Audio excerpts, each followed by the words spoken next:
Patuloy na mahihirapang makausad sa Senado ang panukalang sexual orientation, gender equality and gender expression o SOGI bill. Itong sinabi ni Senate President Francis Chis Escudero kung saan mas may tsansa pang makalusot o maaprubahan ngayong taon ng anti-discrimination bill. Ayon sa liderato ng Senado, mahihirapan na makalusot ang naturang panukala, maliban na lamang kung handa ang mga nagsusulong o proponents nito na maamyenda ng bill. Sa pagkakaalam ko, may mga panukalang amendment dito sa bill na ito bago ito tuluyang mapasa.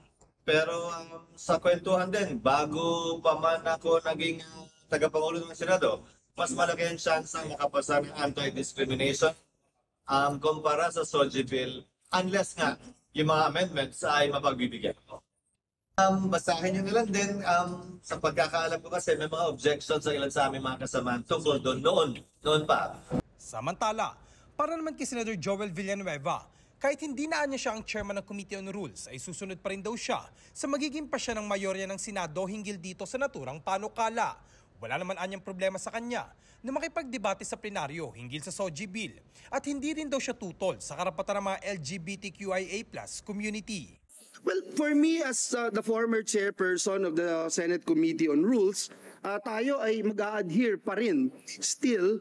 Kahit na hindi na tayo chair, mag-a-adhere pa rin tayo doon sa decision ng majority. The decision of the majority then is to look into it and pag-usapan doon sa Rules Committee. Doon sa mga nagsasabing si Joel Villanueva ang dahilan, bakit hindi nyo kausapin yung mga senador? Bakit hindi nyo kausapin ang majority ng miyembro ng Senado at sabihin ilabas yan at doon dalhin sa plenaryo? Because I have no problems debating with it. I have no problems raising the issues that I wanted to raise and the dangers of passing this very controversial measure. I have nothing against LGBT. I will say it again. I am very, very close to a lot of the members of the LGBT community. Halos yung ilan sa kanila, once every 2 weeks, once every month, nakakasama ko, fellowship ko, nakakatawanan ko, daupang palad ko, and I would say na I'm very happy na nakaibigan ko sila and I'm very proud of them.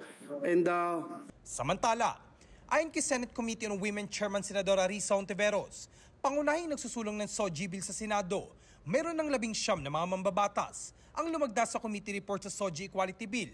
Patunay lamang natanggap ito ng mga mambabatas.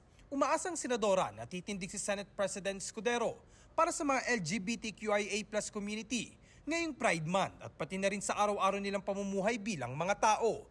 Hinimok din ng United Nations Population Fund ang Kongreso na ipasa ng SOGI bill dahil mahalagang hakbang daw ito para mas maging inclusive ang Pilipinas.